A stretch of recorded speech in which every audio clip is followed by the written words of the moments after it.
Good afternoon. Welcome to the FTD University webinar titled Trade Secrets of Successful Retailers.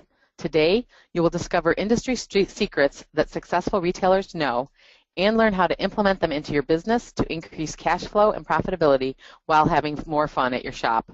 Dan Jablons' extensive career encompasses more than 30 years of retail experience. As the owner of Retail Smart Guys, a retail consulting firm, Dan shares his business knowledge with owners of both small, independent retail locations and major retail giants. His consulting firm specializes in open-to-buy, inventory planning, marketing, sales training, and more. During his considerable years of retail experience, Dan has worked with retailers such as Walmart, Target, American Apparel, Donna Karan, Oakley, and many others.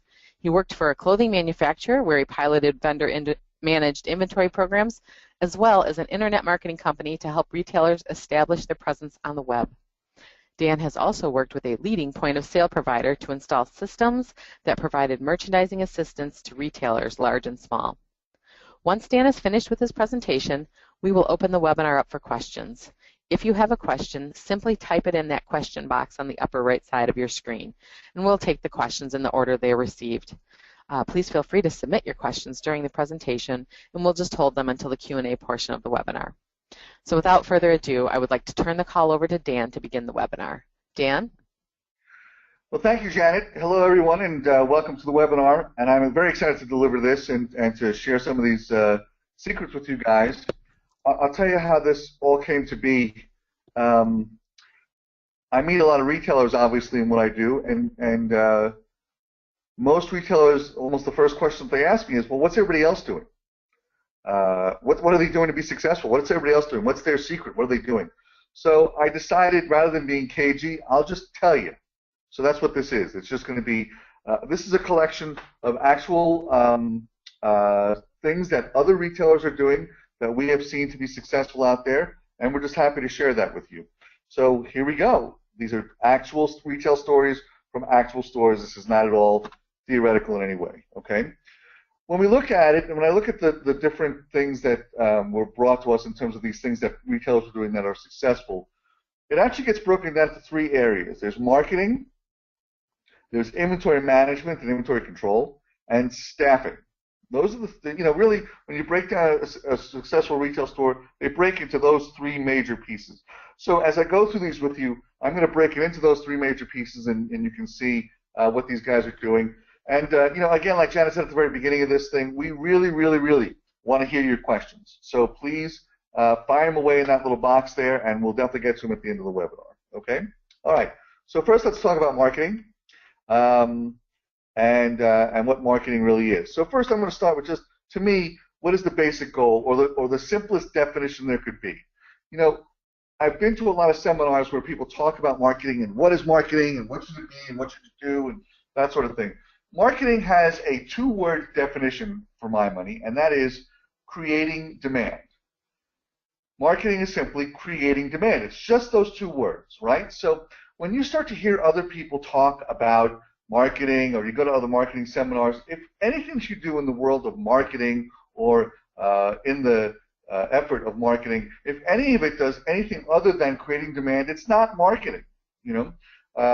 The worst one I ever heard was, there was one time I went to a seminar and the guy said, marketing is when a potential customer views a color or product assortment and it creates a stimulus in his mind. I'm like, oh my God, I'm going to take my head off right now. So it's just simple. It's creating demand. And that demand has to create enough, there has to be enough demand created that it actually brings people to your stores and they want to buy. Okay? So as you go through the things that you're doing for the marketing for your store, make sure that you step back before you hit the submit button, the post button, the launch button, the whatever button. Make sure that whatever you do, you look at it one more time and say, if I was a consumer, would this create demand? If the answer is yes, then go for it. If the answer is, well, sort of, then refine it. And if the answer is no, then start again. Okay? So what are the successful retailers out there doing? Okay? Far and away, the number one methodology to get the marketing message out is email marketing. Now, email marketing is by survey what your customers are looking at more than anything else. no matter what sector of the marketplace. Whether it's the millennials, whether it's people that are 70 years old, we're all attached to our email, and I am as bad or worse than anybody else. I look at my email as if someone's going to write to me and say, hey, the kidney is in, you can perform surgery tomorrow. And I promise you, I'm not that. But we're glued to it. How many people walk into your store looking at their phones, looking at their email? Email, according to the Direct Marketing Association, is the #1 method to drive people to retail. And they say for every dollar you spend in email, you get $4 back.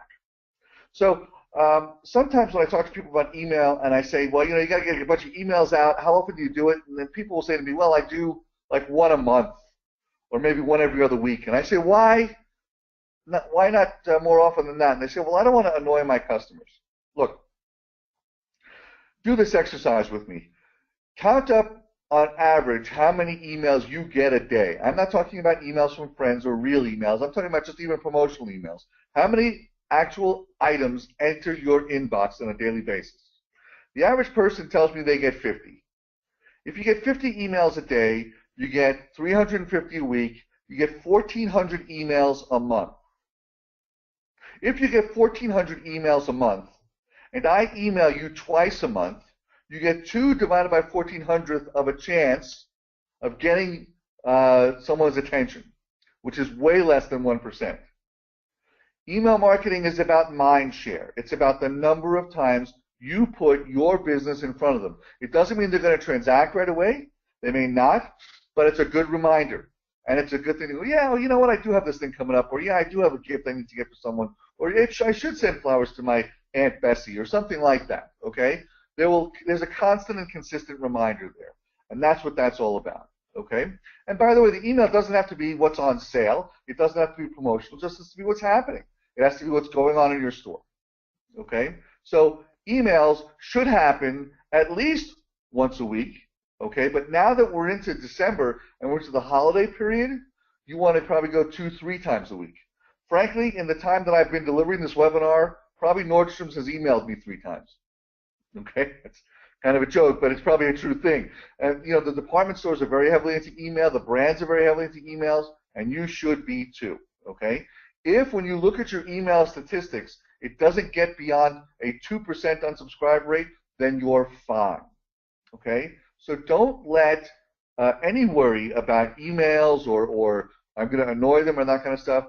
Don't worry about that at all. Unsubscriptions happen very rarely. You want to get your name out there. This is about mind share. Okay? The next thing I tell you that people that I hear more and more that successful retailers do are in-store events. Now, whenever I mention in-store events, most retailers kind of roll their eyes and they kind of go, oh, not again, because most retailers have been through the experience of having an event at the store, setting everything up, you go out and you get a little wine, you get some hors d'oeuvres, that kind of thing, and nobody shows up. And it's a horrible, horrible thing. And it sort of brings you back to every bad high school memory you ever had when you had a party and nobody came. That said, events do drive business, but it's got to be the right kind of event. So I have a couple suggestions for you on that one. One of the most successful methodologies for events that I have seen, one of my stores did a thing where they had a different local charity every month benefit from the event they were doing. So they would do an event like maybe the last Wednesday of the month, and they would say, okay, they'd get a hold of a local charity, and they would say, we will give you 10% of all of our sales that night for whatever happens. Now, every charity needs to have a reason to bring people out and a reason to get them to donate money, right? And every charity has already done a bunch of the awful chicken dinners, right? You may have been some of those yourself. So they're always looking for unique and interesting things to do, and having a shopping night at a store like yours would be a super fun thing to do. Here's the best part about it. If the charity agrees to do this event at your store, one of the benefits for you is it's up to the charity to get people there. That doesn't mean you won't promote it. You will, okay? It means that they have to be responsible for getting as many of their own people there as they possibly can. So what will happen is your store will be filled with people that maybe you've never seen before. What could be better than that, right? Now, I will tell you, the hard part about that is that someone will walk up to you, no matter how many years you've been in business, and say, hey, did you guys just open? So that's a hard part of that. But getting people to your store is a great thing. So I had one of my stores do this thing where they did a different charity every month for a year. Their customer list grew by 24%, and their business grew by close to 20% because people were discovering them. Even if they knew they were there, they hadn't really been inside or hadn't been inside for a while, so they didn't get to see what was going on. Okay? It's a really fun way to get people to the store. So I recommend in-store events for sure, and I recommend charities. And by the way, another thing you can do is you can go to your top 20, 25 customers, and you can ask them if they're involved in a charity in any way. Usually your best customers are, and if they are, and you can help them by doing a fun event for their charity, it's a win-win all the way around. They become that much more tied to your store. They become heroes with their own charity. You get new people in the store. Everybody wins. Okay? Now, a lot of people do things on Facebook, Pinterest, and Instagram. I kind of lump them all together. Here's why. I don't know if there's a lot of sales being driven by those. Although I do hear people tell me that they post new product on Instagram. They will get phone calls. Hey, I just saw it on Instagram. Hold one for me, that kind of stuff. I've heard that about Instagram and a little bit about Facebook. Pinterest, I haven't heard about as much. I've definitely heard about Instagram and a little bit about Facebook. But here's the thing. You know, I think when you think about this, or even when you think about email marketing or any of your marketing, the real question is, what is the message? What is it you're trying to say? Nowadays, because of just the volume of postings that go on out there, there's a lot of times where I see people go into their store and they go, okay, I should post something on Facebook today. What should I post? And when I hear that, I know that there isn't an overriding message. There isn't a thing they're trying to accomplish. There isn't a message they want their customers to think about their store. I think the best way to handle marketing is to separate yourself from the store, go someplace that you really like, and work out what you're going to post on these social media sites for the following month. I have one client that she's out in California, and there's a coffee place that looks out over the ocean, and that's where she goes, and 1 or 2 days a month she thinks about what she's going to do for the following month's marketing. It's hard to do marketing inside your store. Why? Because customers come in, the phone rings, vendors are talking to you, customers are talking to you, your staff is talking to you, and it's hard to get that sort of open thinking and the dreaminess of marketing if you are trapped inside your store. So I recommend you go someplace else and do it, and think about what the message should be. What do I want my customers to think about my store whenever they hear our name? What image do I want to be in their mind? Okay? Okay. How do you measure if marketing is working or not? It's the hardest area to measure, frankly, because whether or not people, when you talk to search engine optimization companies and those kinds of things, and you say, okay, if I'm going to spend this money with you to optimize my website, what kind of revenue can I expect? And they always say, well, no one can really tell you that because they might come to the site and then they might come back later and we're creating an effect and blah, blah, blah, that kind of stuff. It's a very hard area to measure. But there are a couple things you can look at.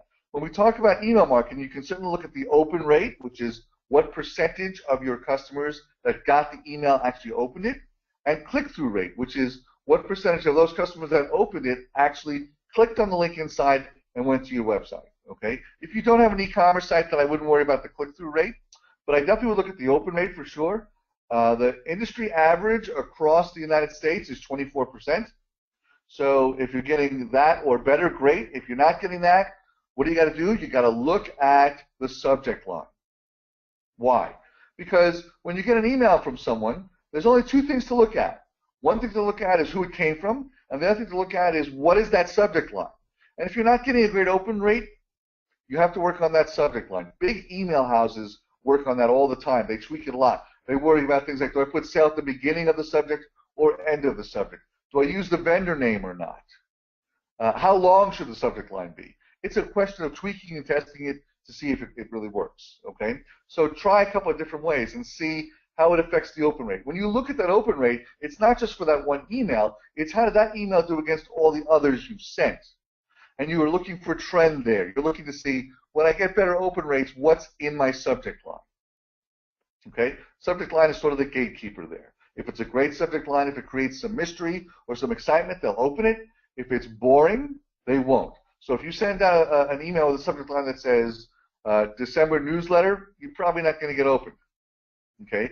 If you send out an email that says, wait till you see what we just got in, that's going to get opened. Okay? So create some fun and some mystery in that subject line. Certainly you can look at things like new friends or new fans on Facebook. That's a good one to watch. Okay? I'm a big fan of adding customer names to your point of sale system, okay, and watching how that grows. Now, if you're not adding customer names to your point of sale system, or you're not recording names, start today.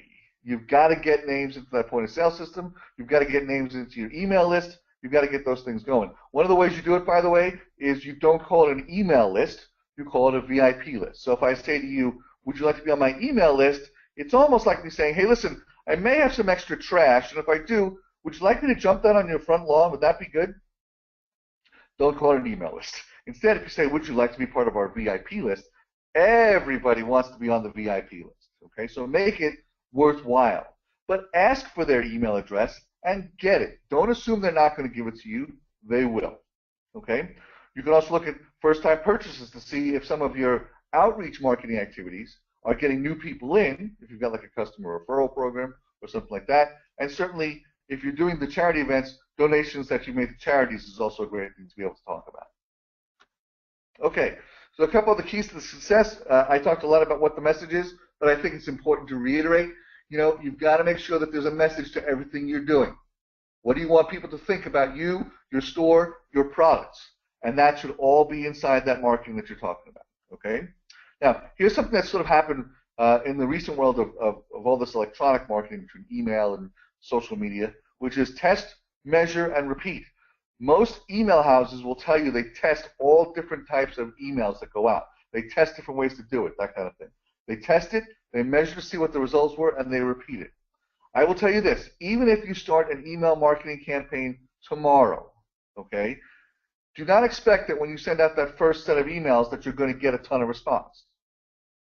It takes about, it takes a couple of months, really, of consistently marketing before you'll see some traction in this. That's just been my experience in this, okay? It doesn't happen in the first email, doesn't happen in the second one. You got to do it 2-3 months, and then suddenly things start to happen. You got to do events for a couple of months until your customer base realizes, oh, there is going to be an event, and I should show up to it, okay? Now, no matter what, whether you choose email marketing, in-store events, social media, newspaper advertising, radio advertising, flyers, whatever it is that you're going to do, okay, you have to do something. And you have to do something on a constant and consistent basis. I have stores that tell me they get a tremendous amount of business. They do great when they put stuff on radio. I was amazed. I didn't think anyone listened to the radio anymore. I thought between them having their, all the music on their iPhones, their iTouches, their Androids, whatever, plus, Sirius radio and satellite radio, I just didn't think anybody listened to the radio anymore, but there are certain areas of the country where radio is super effective. Now, if you're in one of those areas, you got to test it. You got to try it and see, okay? You got to try some newspaper advertising if you think that will work, okay? But don't commit to long-term contracts. You got to make sure they understand. I'm going to test this out first and see if it actually gets some resonation with my client base. If it resonates with them, great, and I'm going to keep going. If not, I'm going to move on to the next thing. So you've got to do something. Do not let all of this stuff that we're talking about, whether it be emails or Facebook or Pinterest or Instagram or any other social media, don't let the volume of it overwhelm you. Pick one of them, get started, and get going. Because here's the thing, the last point on this one is probably the most important of my marketing slides, which is that outflow is everything. So if you're ever sitting in your store and it's 11 o'clock and nobody's there and you're afraid it's going to be a slow day and you're worried about the rent and you're worried about paying people and you're just worried, convert all the energy of that worry into outflow. Find a way to outflow. Find a way to post something online. Find an email. Make some phone calls. Do something. But the outflow is everything. So when you worry, stop an outflow. And I will tell you from my own personal experience, when I started Retail Smart Guys, it was right at the beginning of the recession. Talk about a scary time to start a business. I was terrified, okay? And every time I was scared that we weren't going to have enough clients, I wasn't going to make any money, we were going to starve, every time I got that kind of thing going, what I learned to do was take that fear and convert it into outflow, and it worked beautifully. So I recommend that strongly. Okay? So that's the whole marketing thing. I think you got to think about your message. You got to get the word out. Email marketing, I think, is number one. Event marketing is number two. You want to test those messages. You want to test, repeat, test, repeat, test, repeat, measuring all the way so you know what's happening there. Okay? All right. Let's head into inventory management. And I think there isn't a better picture for inventory management than this one. Because whenever I talk about inventory management, that's the face I get. But inventory management is key. Why? Because first off, it's your biggest investment, right? When you look at your financial statements, you will find that you spend more on inventory than anything else you do. So it is important to manage. Okay, so what are we trying to do here? Well, we want to maximize our sales while minimizing our inventory investments.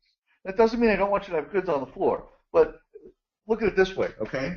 If my store does $500,000 a year, and I average, let's just say I average $125,000 in inventory at retail. So I'm on like a 4-turn, okay? So I'm selling $500,000 a year, and my average inventory is $125,000. And you sell $500,000 a year, but your average inventory is $200,000. I'm getting the same sales, but I'm investing less of my money in inventory. I'm turning it faster. And that is the way people make money in retail. Yes, you want to have a great assortment. And yes, you want to make sure that you've got the latest and greatest and the most fun and the things that people want. And you don't want to turn anybody away. You don't want to be out of stock on things. I know all that to be true. But most retailers overbuy rather than underbuy. And it's that overbuying that creates your lack of cash flow. Right? If you think about it, look around your floor, start to count up how much that inventory really is worth, and then look at how much of your dollars are sitting on your floor, especially for things that don't move. So you want to basically maximize your sales while minimizing your inventory investment. Okay? So how do successful retailers do it today? Well, you know, I hear lots of talk about, well, things are branded and I should do it by brand and blah, blah, blah. Here's the story. Your point of sale system should be organized to be by department and class. Okay? If it's not, then you can change it. It's possible to change those things. But demand happens on the department class level first and then the brand level. Okay? A customer doesn't wake up, I'll just take it outside the world of FTD for a moment. A customer in the world of apparel, let's say, okay, doesn't wake up and say, I need some Gucci. She wakes up and says, you know what, I need a dress and I like Gucci. Okay? The same is true for every sphere of purchasing that there is. It starts at the product level, which is the class level. Okay? And then from there, they might get it to vendors. So make sure you are measuring your sales and your inventory by department and class. Okay? Now, when you look at sales, the other mistake I see happen most often, and the thing I find that the successful retailers are doing, is don't just look at sales. Most people like to look at sales. They look at a bestseller report, or they look at that report you get at the end of the day from your cash drawer. It tells you what you've made, that sort of thing. And they look at a gross number, and that's it. Okay?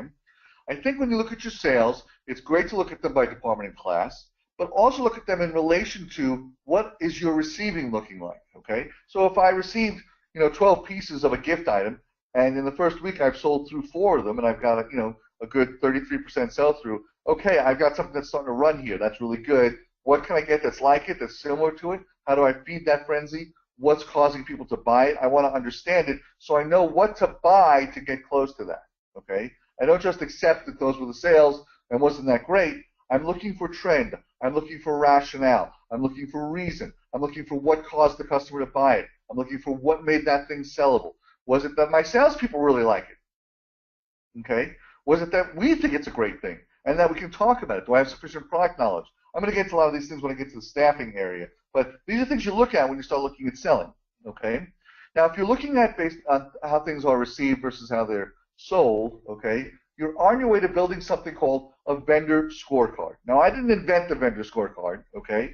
I actually learned about it when I did some work with Walmart, to tell you the truth. Walmart does a vendor scorecard with every vendor that they work with, and it's simply this.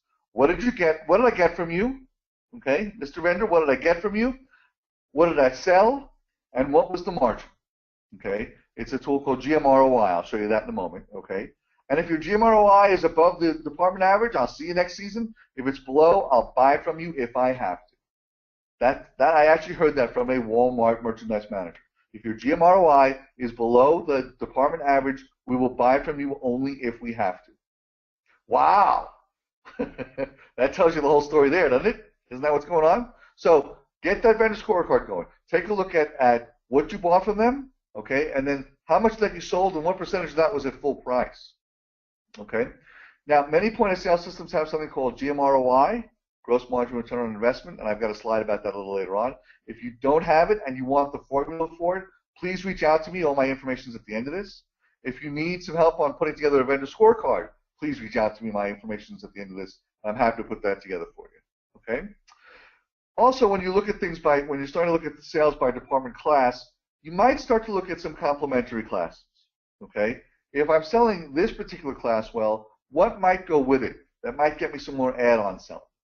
Okay, and if you're a multi-store retailer, certainly what you want to look at is how does this differ from store to store? I'm sure if you've got different stores in different cities, there's something else different about them besides the zip code. Okay, there's going to be some difference in the clientele, there'll be some difference in the location, there might be some difference in what that area's product preferences are, and you want to look for those so that you know how to buy for those stores. What you don't want to do is homogenize the buy and have everything look the same in every single place. I mean, you want to do some of that so that it preserves your brand if you're a multi-store retailer, but you also need to be local, and they need to feel like they know that the customer needs to feel that you know what's going on locally. Outside again of the world of FTD, but it's a good example. I have one store that was a chain of fishing stores, but what you catch in one state is different than what you catch in another, and the customer is very well aware if you're in tune with that or not. Okay, how do you measure the results? Well, certainly sell-through, right? What percentage of what I had did I sell? Okay, turn, on average, how many times a year is my inventory completely refreshed as if I sold through the whole thing? So if I sell, let's see, if I sell 1,200 pieces in a year and my average inventory is 300 pieces, I'm turning 4 times a year, right? That 300 would be sold through 4 times. Okay? Here's one you may not have heard of before, which is margin sell-through, which is the percentage of the gross margin achieved. So if I was buying something at a 55% gross margin, what percentage of that gross margin did I actually get? It's a really great measurement. And it's a great measurement to do not only by product and class, but by vendor within product and class to see which vendors are actually helping you get full price sales. Okay? Cash margin. Cash margin, that's the stat for that is your gross sales minus the cost of goods received. Why is it minus cost of goods received? I'll tell you what. If you look at your point of sale system and you sell something for $100 and you paid $50 for it, your gross margin will be 50%, and every point of sale system will dutifully tell you that. That's great, but what if you only sold one and you bought 100 of them? Okay, your cash margin, or the amount of cash that you're generating, would be negative.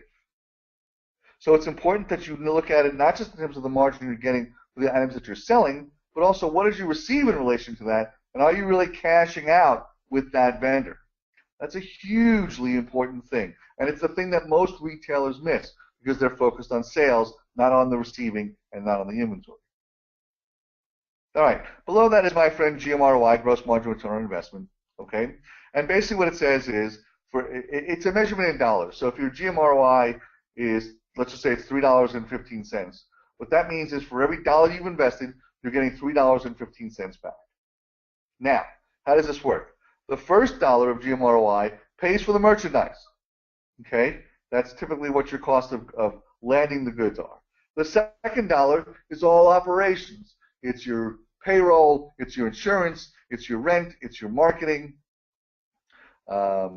it's office supplies, it's bags and bows and ribbons and that sort of thing, okay? Everything other than the merchandise. So the first dollar pays for the merchandise, the second dollar pays for operations. Everything above that second dollar is profit. So the GMROI number can go all over the place. I've seen it as low as 50 cents. I've seen it as high as $8, okay? You want to start to measure that. If you don't have the formula for it, please write to me. I'll get it to you. I mean, certainly you can get it online too, but I'm happy to provide that for you, okay? But I'll just tell it to you right now. What it is it's your margin dollars divided by your average inventory for the last year. So it's your gross margin dollars divided by your average inventory for the last year, okay? It is the best measurement of the success of your buying. Why? Because it's your margin dollars, right, divided by your investment, gross margin return on investment. So if you've got a high GMROI, that means you're turning the goods well. It means you're getting full price for them most often, okay? And you're very profitable. That's a beautiful thing. If you're not where you want to be, okay, what do you do about that? Well, there's really two pieces to it. There's your gross margin, and there's your inventory investment. So either I have to get my margins better, or I have to get a lower average inventory so that I actually get more cash into the business, okay? If there's nothing else that you measure after this webinar, if you measure GMROI, you will see an improvement in cash, okay? All right, so I've talked a little bit about purchases. They are the thing that you spend the most money on, okay? The key components of those things are timing. When does that stuff land, okay? And do I have enough to properly satisfy demand, okay? Do I have enough to actually hit the demand without overbuying and wasting cash or underbuying and missing sales? Look at this example I'm about to show you, okay? This is an actual example of a store. This is a true story. In the same year, we said we're not going to increase our sales one iota, okay? So they did about $750,000 a year. They were $751,666. And we said, okay, you know what? We're going to knock down our purchases by just 2%. Just 2%. That's all. And if I knock it down by 2%, look what happens, okay? If my purchases go from 55% to 53%, the dollars I spend go from 413 down to 398, which means my profitability goes from 338 to 353. I pick up $15,000 or a 3.6% increase in my cash margin, okay, by just lowering my purchases by just 2%. I'm not talking about major, crazy, sweeping cuts. I'm talking about just 2%. That's not a lot. Now, want to have some fun? Go take your profit and loss statement from last year, or even a year-to-date one since we're into December now, and look at what your purchases are, reduce it by 2%, and check out how much cash you're going to have, just by 2%. Now, that said, okay, you got to be careful here. You just can't cut 2% across the board. It can't be a sweeping cut. You can't tell people, ship me 11, not 12, because they won't, okay? You've got to figure it out on a class-by-class basis. What classes are growing and need to be fed? What classes are in maintenance mode? And I got to be very careful about the buy here. I can't get crazy. What classes are crashing or not doing what they need to be done and either need to be repaired or they need to be bought as little as possible, okay? I have a store. They're sort of like a department store to a degree, and their housewares buyer determined that canning, you know, when you like canned fruits and preserves and that kind of stuff, she said canning is just dropped. It's just nothing like what it once was. Okay, that is dropping, okay? Is there a way to repair it? Was there a way to kind of improve upon it? Was there a way to make it better? Is there any innovation in the world of canning and that kind of stuff? If not, then you put in what you think you need to have to satisfy the base demand of it, and you don't put a lot of dollars into it, okay? What you want to do is analyze this on the department class level so you don't make a knee-jerk reaction, okay? Because knee-jerk reactions, when you start changing your buy based on this, can have long-term consequences. You want to make sure that you're measuring the demand on a department class basis and that you're providing that for your customers and measuring the results every single time, okay? So remember, inventory is your largest investments, okay? So you've got to make sure that you're investing in the right things at the right time.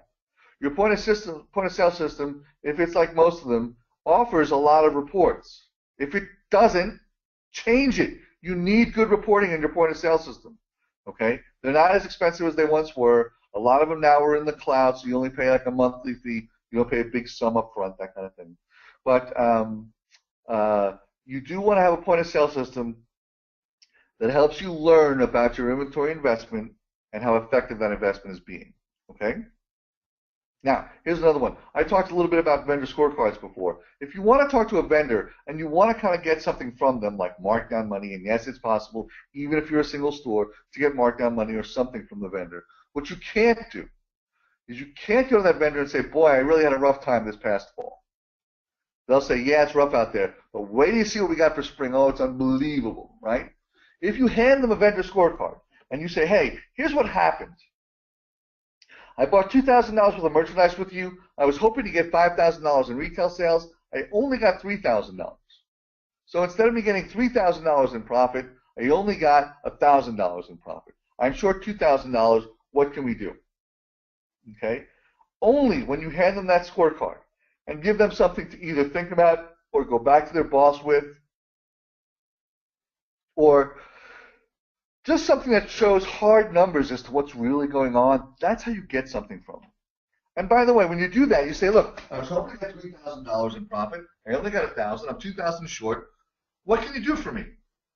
You just ask that question just like that. It's not, you're not insulting their lineage back to their ancestry, all that kind of stuff. You're just simply saying, hey, you know what? We're partners in this thing, and I didn't get what I was hoping to get, so what can we do here? Sometimes they'll trade out merchandise. Sometimes they'll sponsor a sales contest. Sometimes they'll give you markdown money. Sometimes they'll just tell you bring some of it back. Sometimes they'll do an event with you. There's a lot of things they can possibly do, but only if you ask, and you can only ask if you've given them the numbers.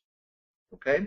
Lastly on this slide, GMROI is a key statistic. You want to make sure you're looking at that GMROI all the time. Watch it carefully. Again, it's your average, it's your total gross margin dollars over the last 12 months divided by your average inventory at cost over the last 12 months. If you need help with that, again, reach out. That's what we're here to help you with. Okay?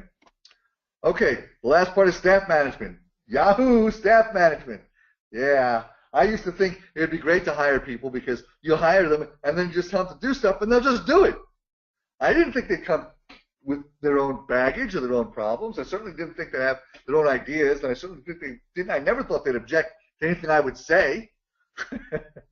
That was a hard lesson to learn. Okay, so what's the basic goal? I'm trying to maximize my sales by salesperson. Don't be fooled. The people that are in that store are there to sell. I mean, granted, you're going to give them other administrative or operational tasks, but their main job is to sell, and that's what you want them doing. Okay? So what are they doing? First off, make sure that you're entering the sales by sales associate, not just generally. Okay? You want to know who's selling, who are they selling to, and what are they selling. Okay? That's important stuff. Now, along those lines, I do not believe in group commissions. Okay?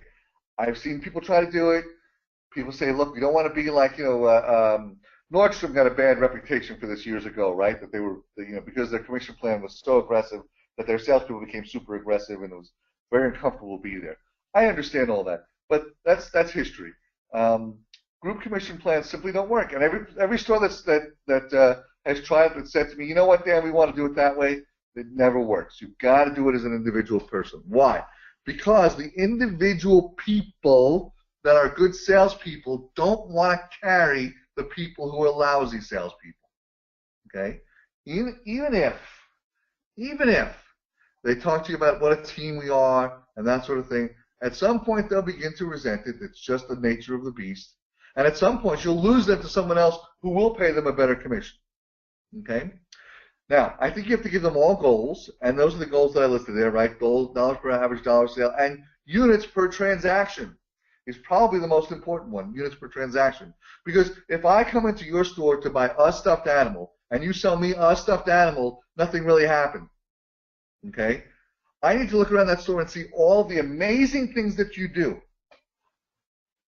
And you need to be able to talk about all those amazing things that you do, and all the things that you offer, and all the things that you sell, all across your population. Okay? Units per transaction is king. It is the indication as to whether or not someone is really selling and really establishing great customer relations out there, okay, or not. It's kind of as simple as that. I hate to put it as simply as that, but that kind of thing. Okay. Once you've got all this stuff set up, you want to definitely run reports by associate each week and compare them against the store average. not against each other. So if Janet and I are working at the store together, okay, and the average units per transaction for the store is 2.5, okay, what you can say is, hey, Dan, the average is 2.5 and you're 2. I need you to get to 2.5. And for the first time in my life, I have to look around that store and figure out what goes with what. Okay? Here's what you can never do. Hey, Dan, the store, you're right now at a 2. Janet's at a 3. Why can't you be more like Janet? Okay? At that moment in time, I hate Janet, and I want to do everything I can to sabotage her selling so I stop looking so bad. I've seen it. That's where it gets ugly, when you don't compare it against the store average. Okay? Now, when you get these stats, you put them up. You post them. No secrets, no hiding, no embarrassments. It's just simply, hey, this is what the numbers are. Okay? You will find that if you actually get these numbers in place, get your people looking at them, working on them, seeing how they go, okay, what you're going to find is that the bad people fire themselves because they can't stand looking at the stats, okay? And the good people are watching how you deal with the bad people, by the way. So you want to make sure you've actually done it fairly. And by the way, when you give them a stat, for the first time they understand what their job is dependent on. For when they have no stats, they think their job is dependent upon whether or not you like them, which is not the case, right? So, well, maybe it is, but really, their job should depend on whether or not they're achieving statistically what you want them to achieve. Are they maximizing their sales? Are they getting lots of units per transaction? Is their average dollar sale good? Are they getting lots of new names into the computer system, etc.? Okay. Lastly, on this side, an important thing is to get them as much product knowledge as they can. Okay. You must stuff their heads with product knowledge. Product knowledge trumps price. It trumps uncertainty, and customers want the information. So, if you're selling them a particular, well, let's see, you're selling them a particular flower, and you tell them the story of that flower, and you tell them where it grows, why it grows that way, what its significance is, what the ancient Aztecs thought about that flower, that kind of thing. I'm making things up, obviously, right? But, then you tell them all that stuff. When the customer goes home and someone says, wow, this is a beautiful flower, they go, well, let me tell you what the ancient Aztecs used to think about that flower, okay? Customers love that stuff. It drives sales, and it's more than just like, ain't these pretty, okay? Product knowledge is everything, so make sure they get plenty of it. And Lord knows, in this information age, with the internet and with all the resources that they have to them, their opportunities to get product knowledge are limitless, okay? How do you measure them? I kind of talked about it already. It's units per transaction, it's average dollar sale, and it's sales per hour. Those are the main measurements. And if they're doing the other things we're talking about, making great relationships out there, adding on, showing them what goes with what, getting their names into the customer list, etc., doing all those things to make friends with those people, then these stats should naturally rise. I always tell salespeople when I do sales seminars, I always say the same thing. The one thing we don't want is we don't want you to be a robotic salesperson who's the same as every other salesperson in every other store, in every other mall, in every other state, in every other country of the world, okay? The fun part is you get to be uniquely you and be uniquely you, okay? That's part of the fun of boutique shopping, is to actually meet people that are not robots, that are actually themselves, that actually have opinions. So I'm a big believer in letting them be as uniquely themselves as they possibly can. Okay, employees need stats to know where they stand. I alluded to that before, but if they don't know what their stat is, they think that their whole job is dependent on whether or not you like them. Okay, measurement by stats helps you keep the good employees and weed out the bad ones. Okay, and the ones that complain the most, by the way, about going on commission plans, or you tracking individual sales, or you posting the stats up at the back, those are the ones that will come to you and tell you that what you're doing is a disaster. And what you're doing is really a problem. And everyone's unhappy. As soon as you hear those things, you know that's someone who's worried that their own stats aren't good enough to cut it. Okay? Usually, if you're going to do these things, by the way, and if you're going to do these things and you're also going to change things like commission rates and commission plans and those sorts of things, I strongly recommend that you do it as a pilot program. Okay? So just introduce it as a pilot. Say, we're going to try this for 90 days. Let's see how that goes, and then evaluate afterwards. Okay? All right, a couple other lingering thoughts here that I want to share with you. Okay? Retail health means that you're managing these three things: marketing, inventory, and your staff. And you've got to think of your day in terms of managing one or all of those. At least in your week, you're going to manage all those, but your day may get more heavily involved in inventory or more heavily involved in staff issues or what have you, okay? But these are the three main areas, and you can break your job up that way to that, okay? And the ones who understand, really, are the ones who win at this game are the ones who know their numbers really well and have a great understanding of their customers, okay? Know what their customers like, understand their preferences, can think about that when they buy, okay? Now, this is one I picked up in the heat of the recession, and it's probably even more true now, okay? Cutting costs, while important, is not a growth strategy, okay?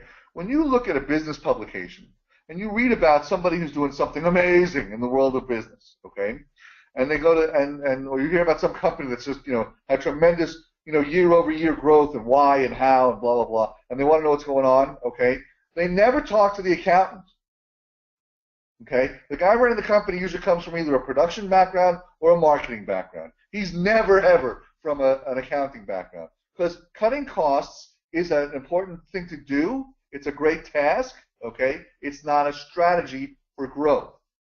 No one grows a company by cutting costs. You grow a company by figuring out where you're going to play offense and where you need to play defense. What am I good at? What is my store known for? What do I have the upper hand on my competition all day? Okay, that's where I'm going to play offense. Where am I going to play defense? Where I can't sell this thing, or where everybody's selling this thing and I can't get a decent margin out. Okay? And lastly, I always like to throw in this quote from Lord Kelvin. He said it a long, long time ago, but it's still true. You cannot improve what you do not measure.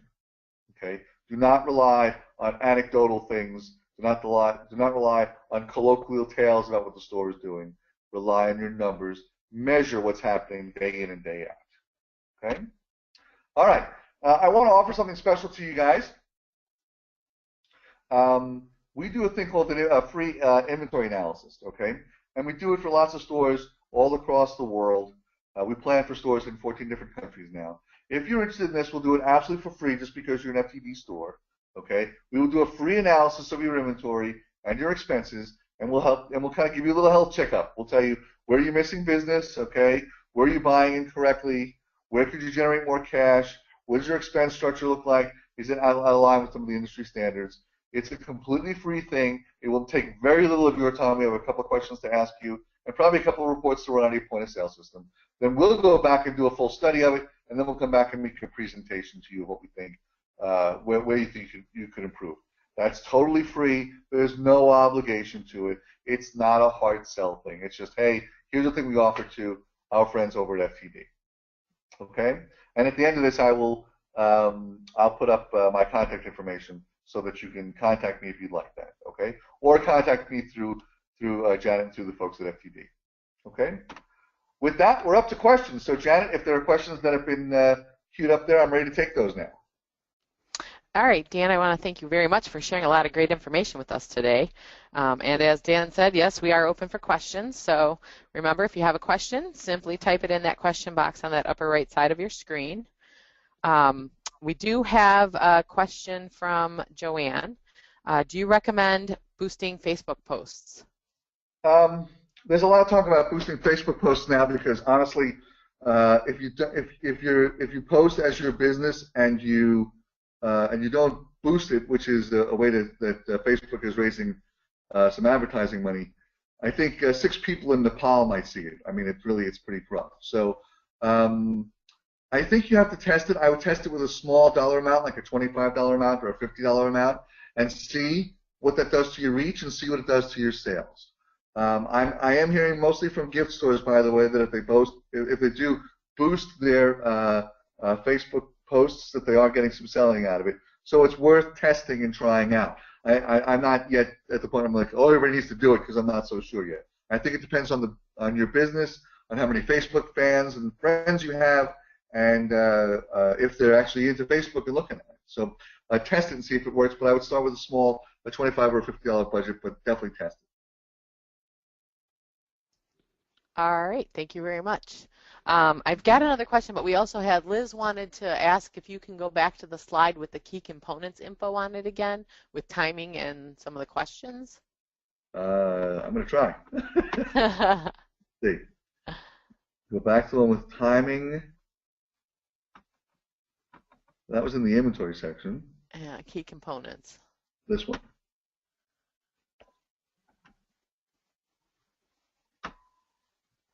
That's the one, right? Key components, timing, and amount to satisfy demand. Yeah, sure. Let's say that. While we're waiting, I can ask you the next question. Roger wanted to know what would you recommend as an average inventory turn? You know, when you start talking average inventory turns, one of the things I'm reticent to do is to give an overall store average, because different things will turn at different rates, certainly. But I think if I was going to give an average turn, I would say probably you're looking at a 3 turn for most of your stores. I think that's where you want to be. There are certain areas that should turn faster, especially because of spoilage and that kind of thing. But I think a 3 turn as an overall is kind of where you want to be. There's certain things that should turn faster than that, and then there's certain things that are going to sit for a while that will turn a little slower. But 3 is probably a good average. All righty. Liz did say yes, that was the slide she was looking to get the information from. And so reminder to Liz and to all of you guys that this webinar is going to be available on the FTD site, right? So you can always download this webinar and take a look at it again. And I think this is actually done as a PDF, right, Janet, as a handout? Yes, it is a handout. It's actually available as a handout in the GoToWebinar right now that they can download. But it's on FTDI as well. Good. Okay. Yep, and it'll be posted later this week that they can view it again. We do have a question from Jennifer. She said, any tips on moving dead inventory? They've tried blowout sales, VIP shopping nights, etc. Okay. And Ginny has the same kind of question. They want to know how to get rid of old containers, inventory. Okay, so here's the thing. Let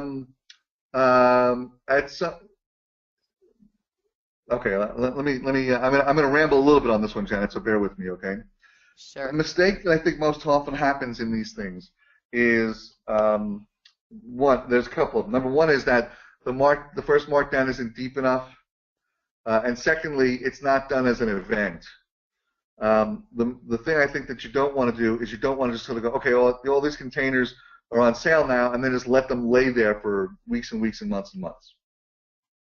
I think you're better off doing a crazy, never-before-seen blowout sale that is short, 3 days. And one of the things we've seen that works really well is a progressive sale. So let me explain what that is, okay? On Thursday, everything is 40% off that's in the sale.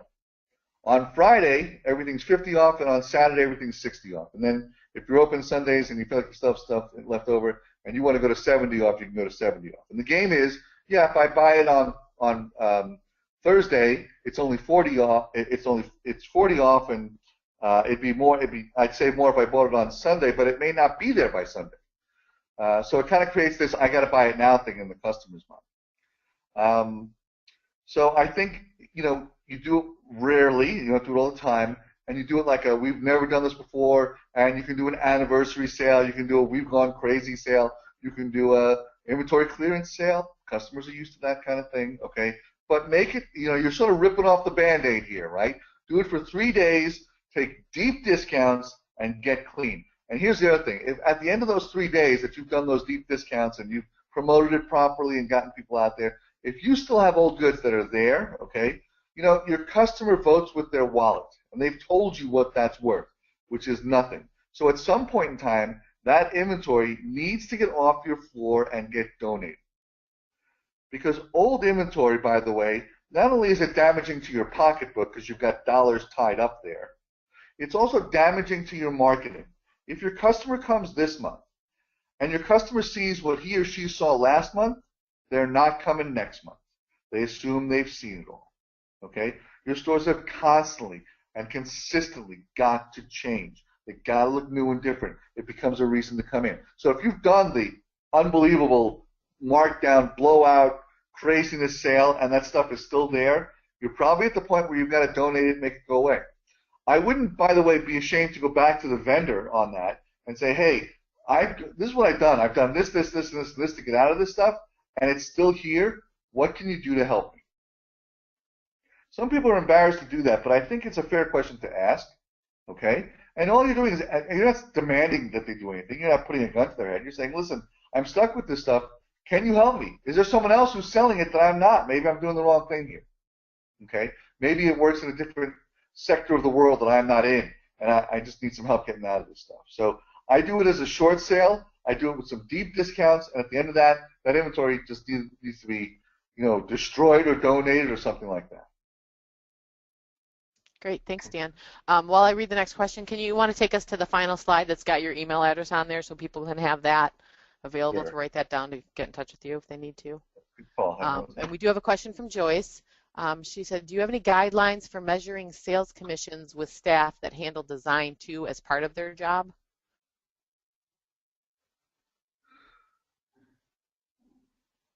I guess No, let me think about that for a minute. So guidelines for commissions when they also have design as part of their job, right? Right, so it's design and sell, so. Yeah, I think I would probably start with, analyzing how much of their sales are design versus actual product sales. And then I would evaluate what if you're offering commission on design. Different people handle design different ways. Some people, if I could be a designer in the store and I get to keep whatever I get on the design thing, or the store gets an override on it. Some other stores, they're actually salaried and they get commission on that. So it depends on how you're actually running your design business.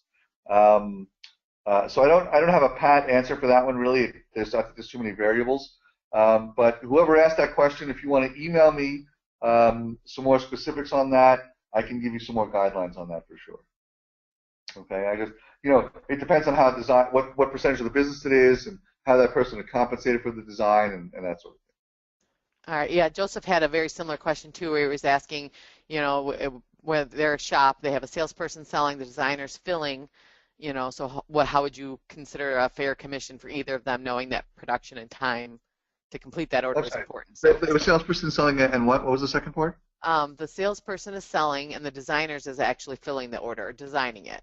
So he was asking what you would suggest as a fair commission for either of them, knowing that there's the production and time to complete the order is important. Obviously, they need designers who have high productivity and are turning orders and creating orders quickly. Yeah, I still think though, as much as the design that design element is a crucial part of it, right? They're not going to have any work to do if we don't sell it.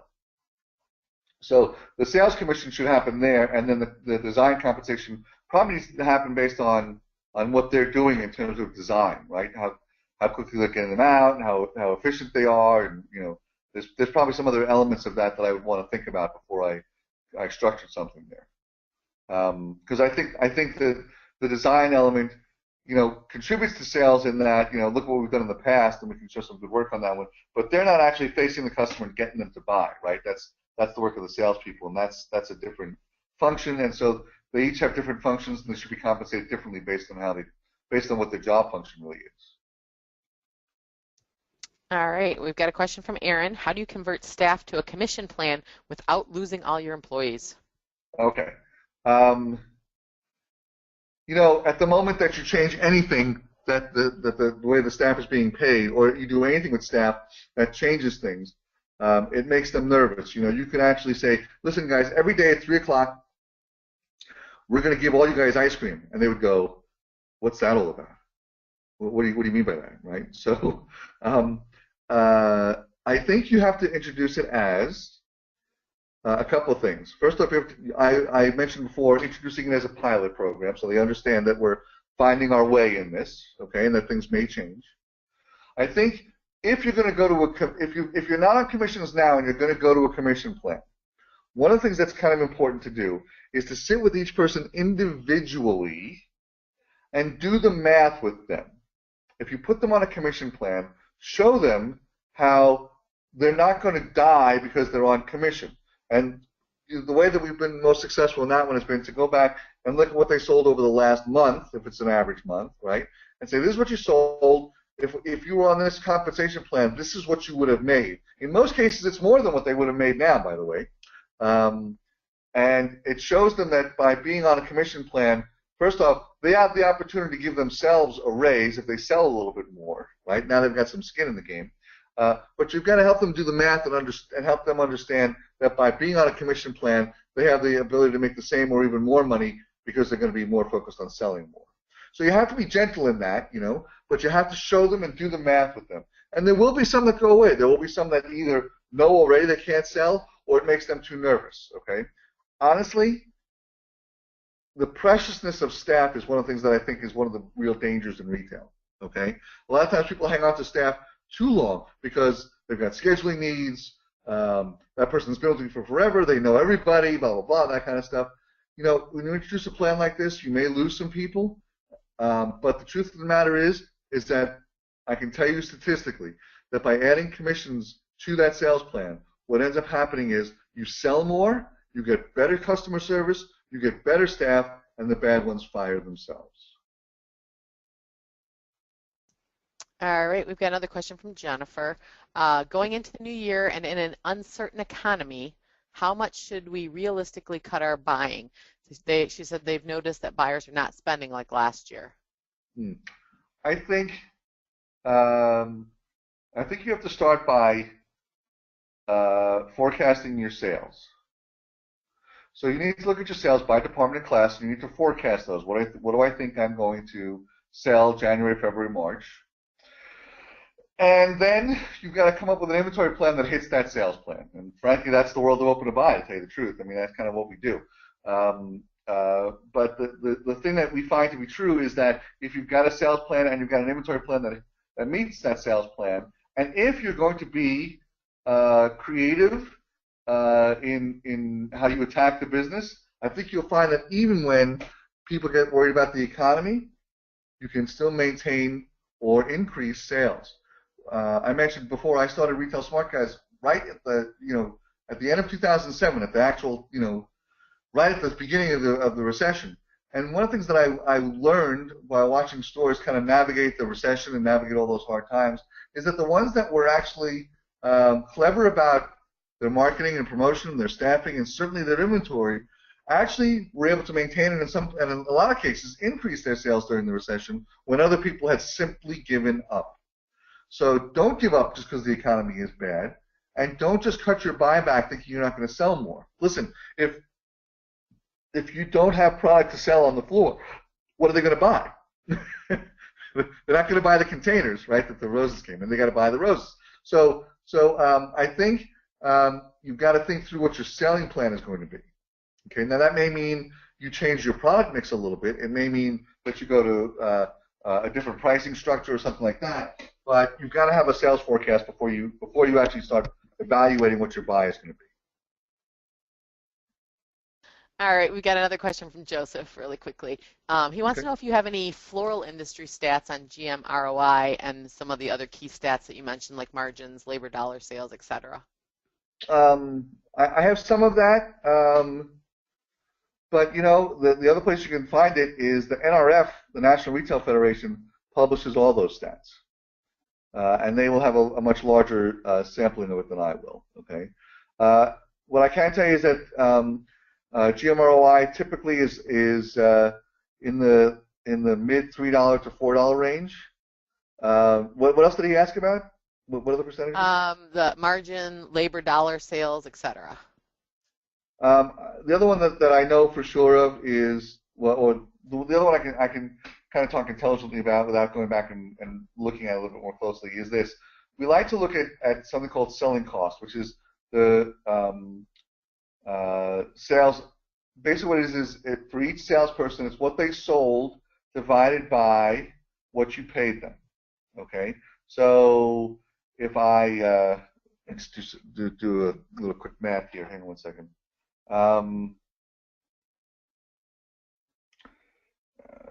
Sorry, bear with me one more sec.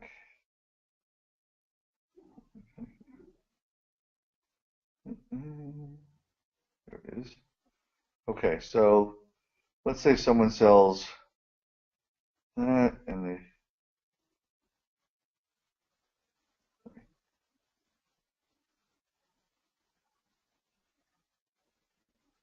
okay.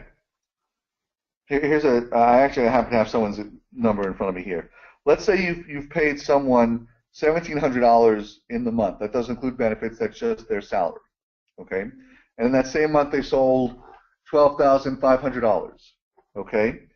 Their selling cost is 13.6%. Okay. So you take what you paid them and you divide it by their sales. Okay.